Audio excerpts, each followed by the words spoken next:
क्या सलमान और पूजा का रिश्ता है कॉम्प्लिकेटेड? कैसे हुई दो दुश्मनों की बेटियों की दोस्ती? क्या वेंकटेश खोलेगा अपना राज? बॉलीवुड सुपरस्टार सलमान खान की आने वाली फिल्म किसी का भाई किसी की जान की पहले से ही इतनी चर्चाएं चल रही हैं। फिल्म में सलमान के लुक और टाइटल टीजर को देखने के बाद चर्चा और बढ़ गई।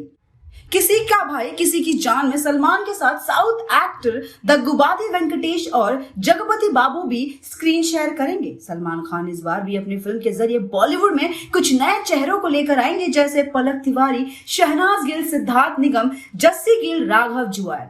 अब फिल्म की कहानी क्या हो सकती है ये हम जरूर गेस कर सकते हैं। और उस कहानी में अब तक आपने सुना कि रघु यानी सलमान खान और उसके भाई वेंकटेश यानी दग्गुबाती वेंकटेश, वेद यानी जस्सी गिल, राघव यानी राघव जुएल और सिद्ध यानी सिद्धार्थ निगम की अपनी खुद की एक गैंग है। जब पूजा यानी पूजा हेगड़े अपनी दोस्त नाज यानी शहनाज गिल के साथ खुद की शादी से भाग जाती है, लेकिन बीच में ही उनका प्लान फ्लॉप हो जाता है क्योंकि वो किडनैप हो जाती है।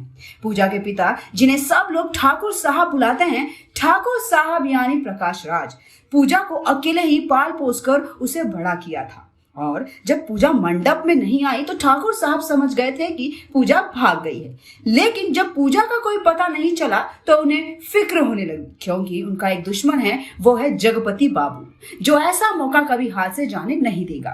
इसलिए ठाकुर साहब ने रघु को फोन लगाया, जिस पर उन्हें सबसे ज्यादा विश्वास है। रघु पूजा को खतरे में सुनकर सब कुछ छोड़कर जगपति के घर पहुंच जाता है और पूजा को बचा लेता है। नाज, जो कि जगपति की बेटी है लेकिन पूजा की बेस्ट फ्रेंड है, वो भी पूजा के साथ चली जाती है। नाज जब छोटी थी तब जगपति उसे पूजा को तंग करने के लिए भेजा करता था। पूजा और नाज दोनों की ही आपस में बिल्कुल नहीं बनती थी। हर वक्त लड़ाई करना, एक दूसरे की शिकायत लगाना उनका रोज का काम था। लेकिन फिर इन दो दुश्मन परिवारों में एक ऐसा हादसा हुआ जिसके बाद पूजा और नाज दोनों एक दूसरे के दोस्त बन गए। उनके पिता की दुश्मनी से उन्हें अब कोई लेना देना नहीं था। एक तरह से उस हादसे ने ठाकुर साहब को कभी लड़ाई झगड़ा न करने की कसम खाने पर मजबूर कर दिया। लेकिन जगपति ने इस हादसे को भी बदला लेने की एक नई वजह बना ली और इसलिए ठाकुर साहब जगपति के पास से अपनी बेटी को चुपचाप ले आए। ठाकुर साहब ने अपनी कसम कभी नहीं तोड़ी, लेकिन उन्हें कभी जरूरत नहीं पड़ी, क्योंकि मार पिटाई के लिए रघु और उसके भाई हमेशा तैयार रहते हैं। रघु के माता पिता दोनों ठाकुर साहब के घर में ही काम करते थे, लेकिन एक एक्सीडेंट में उन दोनों की मौत हो गई और ठाकुर साहब ने फिर उन चारों बच्चों को अपने पास बुला लिया और उन्हें एक पिता का प्यार दिया। रघु और उसके भाई और पूजा और मालविका यानी मालविका शर्मा एक वक्त में दोस्त हुआ करते थे, लेकिन उस हादसे ने सबकी जिंदगी बदल कर रख दी थी। पूजा और नाज जैसे ही घर आती हैं तो नाज उससे पूछती है कि वो शादी से आखिर भागी क्यों थी, तो पूजा कैजुअली जवाब देती है कि बस यूं ही, उस दूल्हे को देखकर वो हस्बैंड वाली फील नहीं आई। नाज उसे शक की नजरों से देखते हुए कहती है, एक लड़का जो हैंडसम, स्मार्ट, एक अच्छी जॉब वाला और एक परफेक्ट दूल्हा था और तू उससे शादी के मंडप में अकेले छोड़कर भाग गई। जब पूजा कोई जवाब नहीं देती तो नाज उससे कहती है, इसके दो कारण हो सकते हैं, एक या तो तुम अंधी हो, दो या फिर तुम किसी और से प्यार करती हो। पूजा नाज को सरप्राइज लुक देती है तो नाज कहती है, ये मत सोचना कि मैंने नोटिस नहीं किया कि जब भी तुम और रघु साथ में होते हो तो आसपास का माहौल ऑकवर्ड हो जाता है, लेकिन तुम दोनों तो बहुत अच्छे दोस्त थे ना मेरा मतलब रघु ने तुम्हारे लिए न जाने कितने लड़कों के मुंह तोड़े हैं, लेकिन अचानक से वो सारे भाई कहाँ गायब हो गए और जब तुम लोग मिलते हो तो नो हाय नो हेलो, एकदम अजनबी कैसे। इतने में पूजा की कजिन मालविका भी वहां आ जाती है और नाज की बातें सुनकर कहती है, बड़ी दर्द भरी कहानी है नाज, वेंकटेश एटलीस्ट मुझे इग्नोर तो नहीं करता, रघु तो ऐसे खड़ा होता है जैसे उसने पूजा को देखा ही नहीं है। ये सुनकर नाज कहती है, ओके तो मतलब मेरा शक सही था। पूजा तुम मुझे बताओ कि तुम्हारी और रघु की कहानी, या फिर मैं अपने पुराने दुश्मन और वेद और रघु के भाई के पास जाऊं। पूजा फिर भी उसे टालने के लिए कहती है, नाज इट्स कॉम्प्लिकेटेड। तो नाज उसे आगे बोलने के लिए और एनकरेज करते हुए कहती है, okay good start, keep going. Malavika उसकी टैक्टिक्स पर हंसती है और पूजा लंबी सांस लेकर खुद को तैयार करती है। जब पूजा के पेरेंट्स ने रघु और उसके भाइयों को सपोर्ट दिया तो पूजा के साथ उन सबकी अच्छी दोस्ती हो गई। जब वो स्कूल जाते तो पूजा के चारों ओर 5 लड़के चलते थे, जिसकी वजह से किसी की भी पूजा को तंग करने की हिम्मत नहीं हुई। पूजा के पिता उस वक्त एक बड़े गैंगस्टर थे जिससे सब लोग डरते थे। जैसे जैसे वो लोग बड़े होने लगे, ठाकुर साहब ने रघु, वेंकटेश और वेद को भी अपने काम में शामिल करना शुरू कर दिया और धीरे धीरे वो भी गैंगस्टर में बदलने लगे।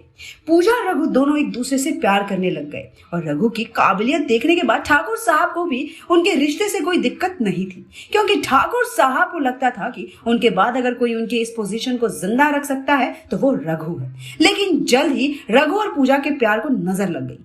रघु और उसके भाइयों को घर छोड़कर जाना पड़ा और ठाकुर साहब के सारे लीगल बिजनेस को रघु को सौंप दिया गया। ठाकुर साहब अपनी कसम पर कायम रहे और उन दिनों के बाद उन्होंने कोई लड़ाई झगड़ा नहीं किया। लेकिन जब भी जगपति ने उन्हें परेशान करने की कोशिश की, रघु वहीं आकर मामले को अपने तरीके से संभाल लेता है।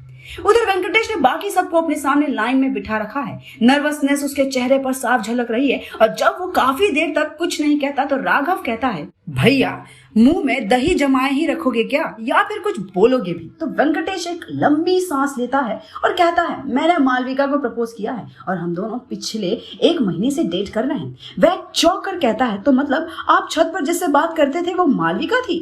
फिर राघव कहता है, और उस दिन जो बन ठन कर घर से निकले थे वो मालविका से मिलने गए थे। और फिर सिड कहता है, मालविका वही मालविका है जो रघु भैया की गर्लफ्रेंड पूजा की कजिन है।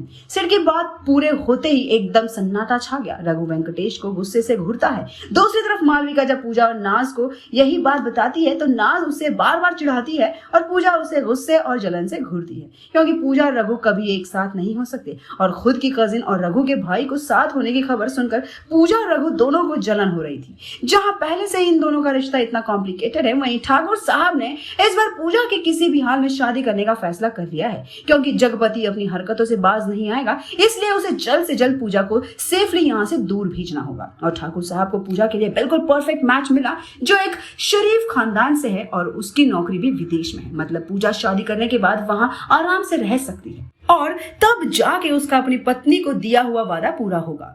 तो क्या हो जाएगी पूजा की किसी और से शादी? क्या है इस कहानी का वो हादसा जिसने सबकी जिंदगी बदल दी?